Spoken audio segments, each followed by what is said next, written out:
Hi everyone, welcome back to my channel. So this video is going to be based on the 8 limbs of yoga, which I feel is a topic that isn't really talked about too much in the West. But after doing my yoga teacher training in India, yoga philosophy was a big part of our course, and it was one of the best parts of my course. Like you go there thinking that you are going to learn about all the postures, you're going to get really strong, really flexible, but actually sitting and listening to my philosophy teacher was one of the most amazing experiences that I had there.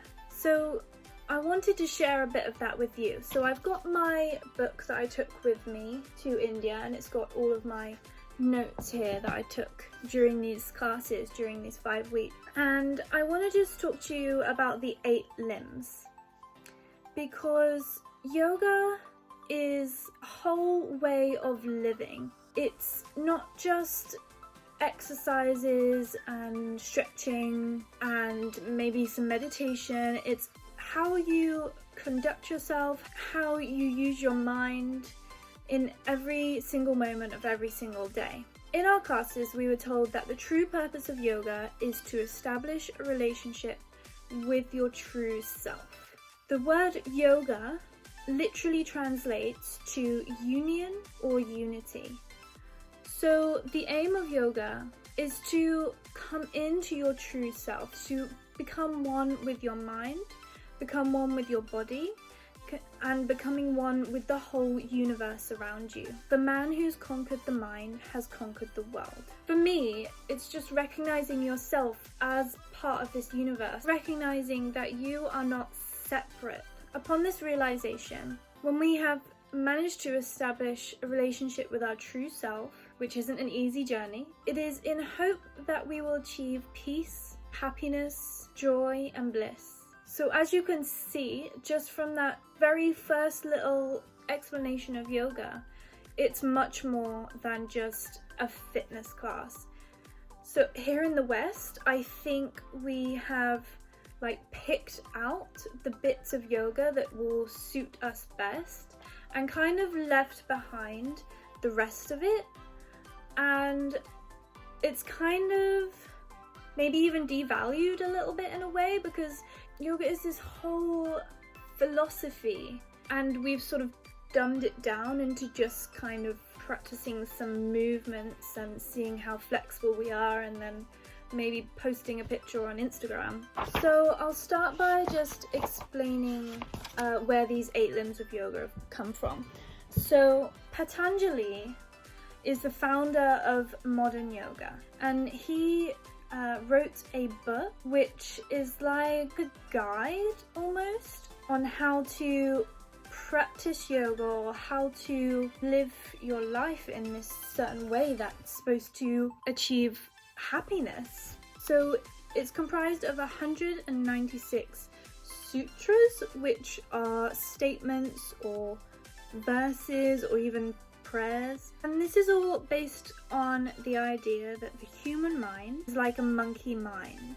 So what we mean by that is that many people are not necessarily in control of their thoughts. So if you've ever sort of just went into a daydream, maybe you were supposed to be concentrating, you were in a class or you're at work, and you just go off into a trail of thoughts, and maybe you can't even remember what got you there in that first place. That's just one example of the human mind being a monkey mind. And the theory behind this is that without being able to control our thoughts lead us into unwanted and unhappy places. Whilst they might lead you into happy places, you can probably agree that if you could control where these thoughts take you and guide them into a place that is calm, that is peaceful, that is joyful, that is happy, that you can overall live a much more joyful life. When you do need to think about stressful things or sad things, you can do that coming from a place of clarity, coming from a place of calmness, and you are much more equipped to be able to deal with these stressful situations when they do arise. I have here written, the mind is invisible, the mind is unstable, the mind is fast, the mind seeks what it likes and runs from what it dislikes. The mind cannot distinguish between real and unreal. So if you could grasp the mind, and if you could make it perform in exactly the way you wanted it to, you could achieve so much. Imagine how much power you would have over your own being, and in what way you would be able to then live your life.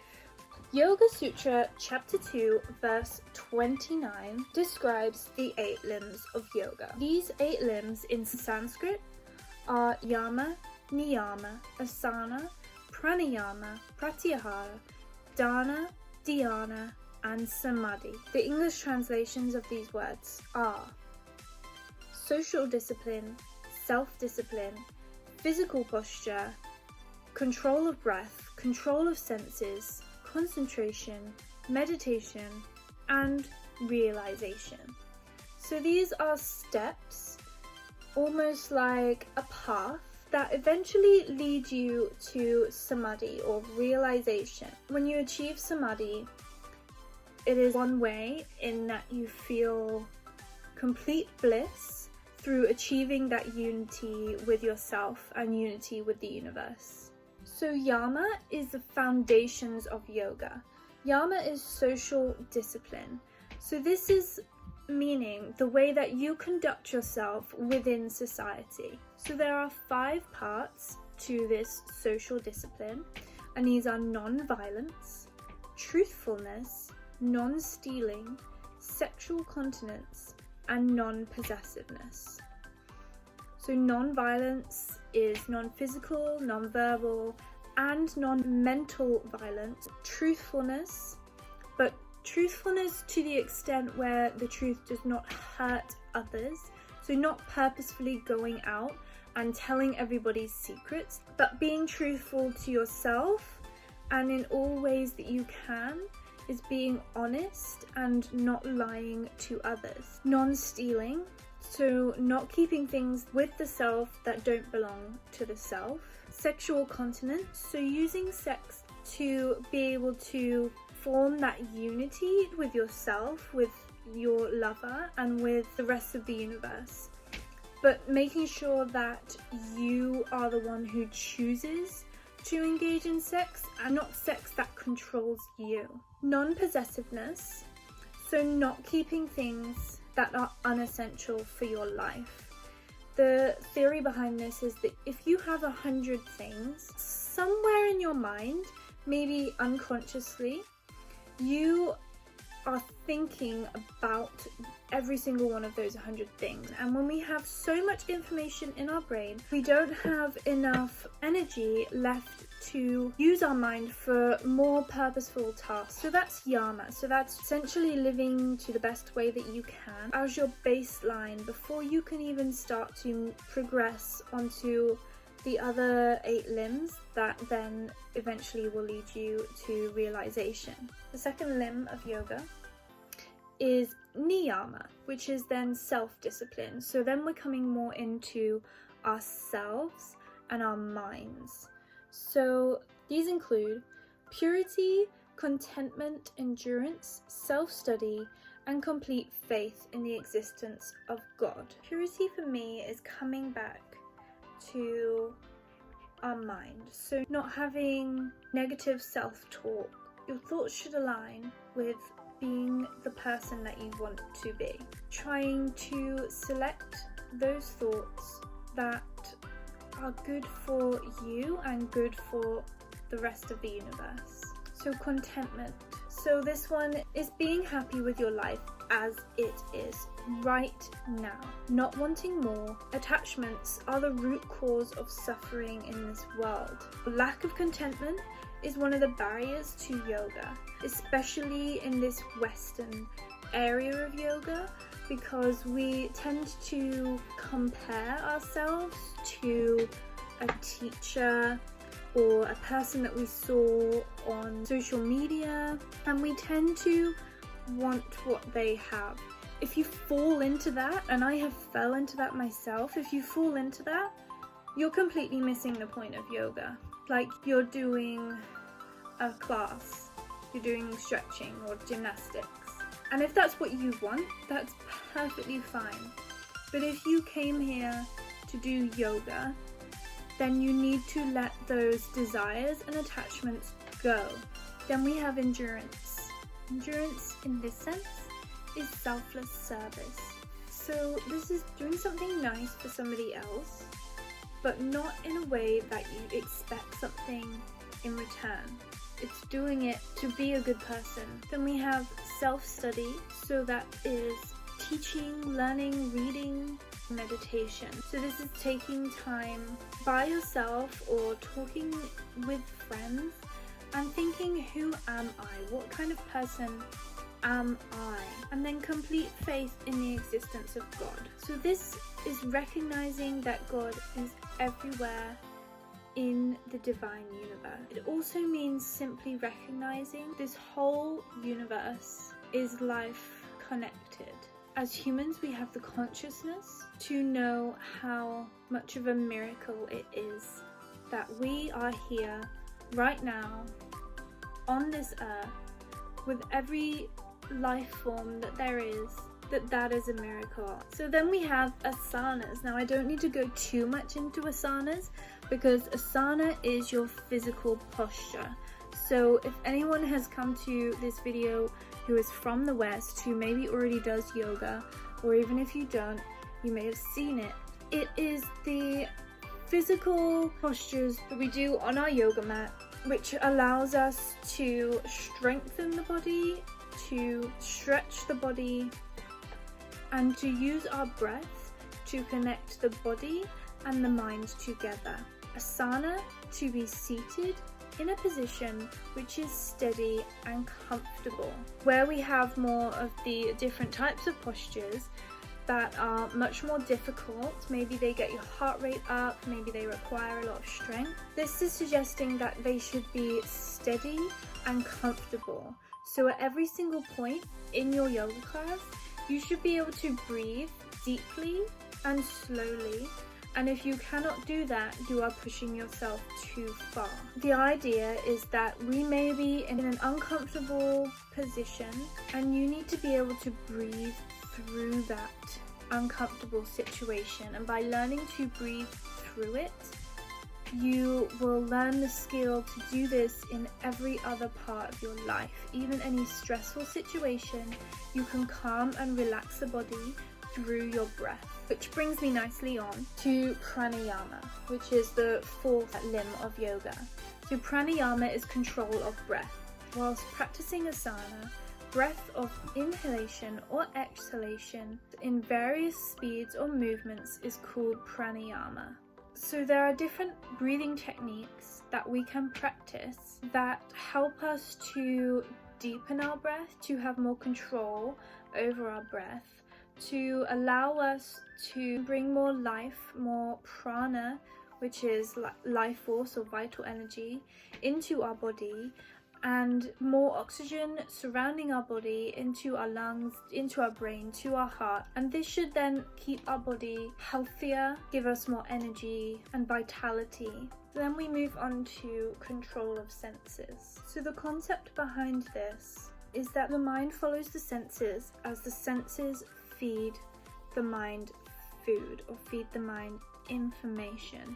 So we can only experience this whole world through our senses, through our touch, through our eyes, through hearing, through taste, and through smell. So only when our senses detect something worth detecting, they then translate that into messages which enter our brain, and the way our mind deals with those different messages can cause us to feel happiness, sadness, etc. The idea of being so in control of your mind that you can decide whether your brain receives that message or whether it blocks it or lets it pass is just another way of finding more joy and more happiness in the world by only choosing to provide the good food to your brain. So we know we need to eat the right physical food for our bodies to keep ourselves healthy. It's the same with providing the right sensory information to our mind to keep our mind healthy. So one personal thing, and I'm sure other people are fine with it, but a personal thing for me is that I don't like watching scary movies because it puts my mind into a state of anxiety and low-key state of panic. So then we also have right association. So this is more food for your soul. So by right association, we mean by right people. So being around the people that are going to lift you up, that are going to encourage you, and not sticking around those ones that are dragging you down. You need to surround yourself with people who are gonna help you to become the best version of yourself. And maybe there is somebody who is not helping you to do that. Maybe they have the best intentions in the world, and maybe you love and care for them. But if being around them is bad for you, then you need to distance yourself from that relationship. And that doesn't mean that you never see them again. That doesn't mean that feelings need to be hurt or arguments need to be made.